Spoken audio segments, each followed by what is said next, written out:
साथियों नमस्कार। पांच बातें चैनल में आपका बहुत बहुत स्वागत है।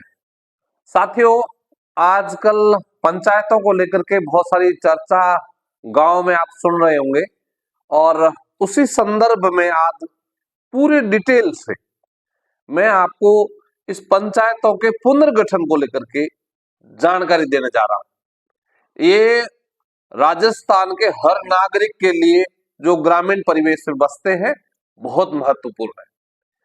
ये कैसे बढ़ेगी, क्या इसकी लिमिटेशन होगी, कब आप आपत्ति दे सकते हैं, किस गांव से किस गांव में ट्रांसफर हो सकता है, किस तरह से आप दूसरी पंचायत में जा सकते हैं, और सारे सवालों के जवाब क्रमबद्ध तरीके से हम आज देने का प्रयास करेंगे। मैं उम्मीद करता हूं इस वीडियो के बाद में आपको पंचायतों का पुनर्गठन जो अभी हो रहा है वो बहुत अच्छे से समझ आएगा और आप अपनी पंचायतों का पुनर्गठन ठीक तरीके से करा पाएंगे। तो हाल ही में है वो ग्रामीण विकास और पंचायती राज विभाग की तरफ से 10 जनवरी को एक आदेश जारी हुआ और उस आदेश में पूरी गाइडलाइन है कि ये पंचायतें बनेगी कैसे, ये पंचायत समितियां बनेगी कैसे और ये जिला परिषद और सारा पुनर्गठन होगा कैसे। जो त्रिस्तरीय ढांचा है पंचायत, पंचायत समिति और जिला परिषद, तो ये पंचायती राज विभाग की तरफ से इन तीनों के पुनर्गठन को लेकर के विस्तार से गाइडलाइन है वो समस्त जिला कलेक्टर को लिखी गई है। अब उसमें लिखा क्या गया है कि भाई आप नई पंचायतें, पहली बात पंचायतों की कर रहे हैं, नई पंचायतें बनाएंगे और उस नई पंचायतों में है वो 3000 से लेकर के 5500 की जनसंख्या होनी चाहिए। याद रहे, आप जनसंख्या कह रहे हैं, वोटर नहीं। जनसंख्या 3000 से 5500 की होनी चाहिए। उसमें भी दो कैटेगरी बांटी गई है। तो ये जो 3000 से 5500 की जनसंख्या है वो समस्त जिलों के लिए, लेकिन कुछ जिलों को इसमें छूट मिली है। पहला तो अनुसूचित क्षेत्र, जहां पर आदिवासी बेल्ट है उस क्षेत्र के लिए भी छूट है। दूसरी शहरिया क्षेत्र जो है उनके लिए छूट है और तीसरी है वो मरुस्थल के जो रेगिस्तानी जिले हैं उनके लिए छूट है। इसमें 4 जिलों का हवाला दिया हुआ है, बीकानेर, जैसलमेर, बाड़मेर और जोधपुर। जोधपुर, बाड़मेर, जैसलमेर और बीकानेर। अब याद रहे इसमें 2 जिले और बन गए, बाड़मेर से बालोतरा और जोधपुर में से फलोदी।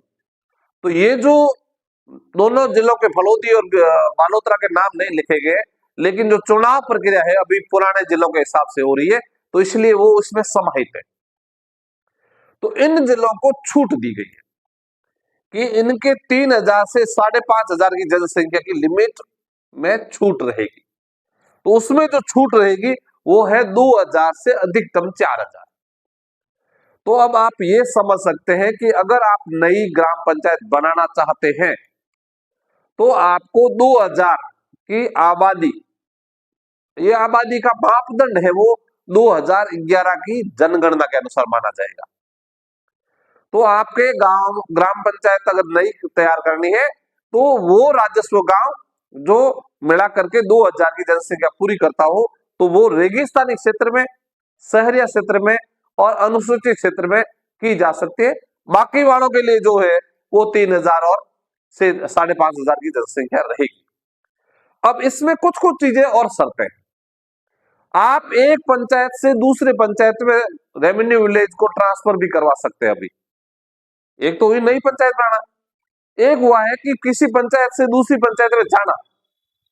तो ये भी इसमें है वो कार्य होगा कि आप पहले किसी पंचायत में थे, अब दूसरी पंचायत में जाना चाहते हैं तो आप उसमें ट्रांसफर भी करवा सकते हैं।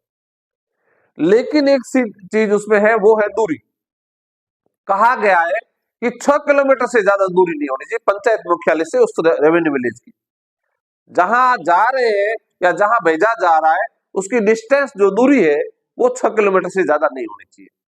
दूसरी चीज है वो एक रेवेन्यू विलेज को 2 भागों में नहीं बांट सकते, आधा इस पंचायत में आधा इस पंचायत में, ऐसा नहीं कर सकते। पूरा रेवेन्यू विलेज किसी एक पंचायत में रहेगा। तीसरी बात जो है वो है कि एक पंचायत पूरी की पूरी किसी एक विधानसभा क्षेत्र में होनी चाहिए। ऐसा नहीं होगा आधी तो पंचायत है वो किसी एक विधानसभा क्षेत्र में, आधी है किसी एक विधानसभा क्षेत्र में, ऐसा नहीं हो सकता।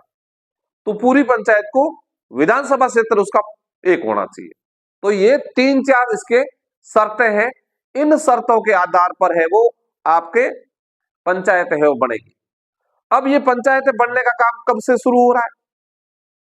तो अगले कुछ दिन बाद, यानी 20 जनवरी से, 20 जनवरी 2025 यहां से लेकर के और 30 दिन के अंदर, 20 जनवरी से लेकर के और 18 फरवरी तक 30 दिन होते हैं, एक महीना।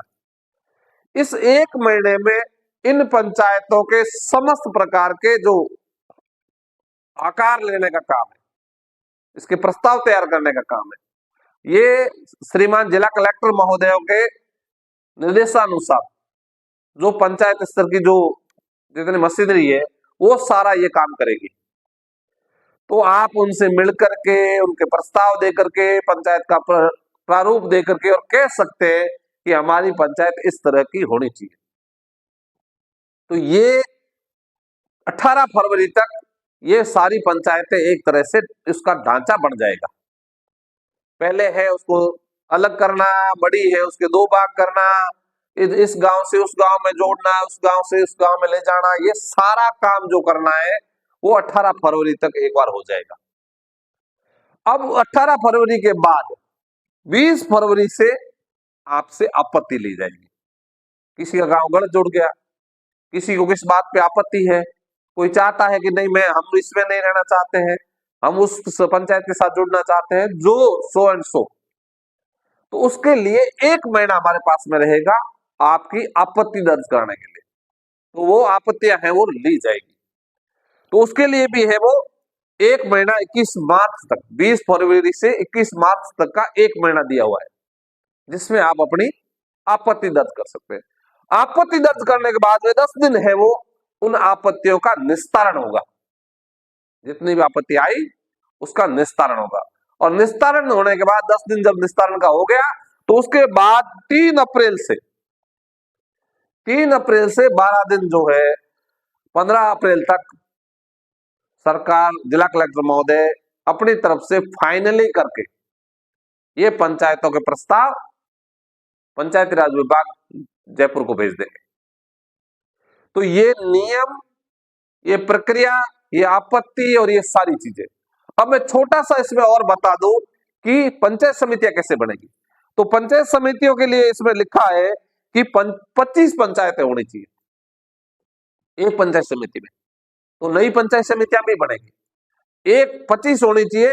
लेकिन एक और छूट यहां पर भी, जो जिले मैंने पहले बताए, चाहे वो शहरिया है, चाहे वो अनुसूचित क्षेत्र है और मरुस्थल के जो जिले हैं, उसमें भी इसमें छूट रखी गई है। 20 पंचायतों तक भी पंचायत समिति है वो बनाई जा सकती है। तो आप सभी इन सारे बिंदुओं को ध्यान में रखते हुए, अगर आपको इसकी गाइडलाइन की कॉपी चाहिए तो मुझे है वो फोन करके, मैसेज करके ले सकते हैं। वैसे आप तक पहुंची होगी, वैसे आपने इस सारे आदेश पढ़े होंगे। हम बाद में फिर कुछ भी कहेंगे वो उचित समय नहीं है। अभी आप इस पंचायतों को बनाने में, किसी गांव को ट्रांसफर करवाने में, या अपनी सुविधा के अनुसार अपने किस वोटर्स को कहां रखना है, इसको लेकर के है वो काम कर सकते हैं। तो आप सभी अभी से इस वीडियो के माध्यम से समझे, और समझने के बाद में अपनी पंचायतों का अच्छे से पुनर्गठन करवाएं। मैं भरोसा करता हूं ये मैसेज आप सभी के लिए काम आएगा, और आप सभी अगले 2-4 दिन बाद इस कार्य में है वो सक्रियता से लग जाएंगे, ताकि हमें आगे है परेशानी ना हो। तो मेरा ये मैसेज आप सभी हर घर तक, हर परिवार तक, हर सदस्य तक पहुंचाए, ताकि वो जागरूक हो सके। और जिन्होंने चैनल को सब्सक्राइब नहीं किया है, ऐसे ही उपयोगी जानकारी के लिए आप चैनल को सब्सक्राइब कर लें और आगे से आगे इसको शेयर करें, सहयोग करें, सपोर्ट करें। बहुत बहुत धन्यवाद। जय हिंद, जय भारत।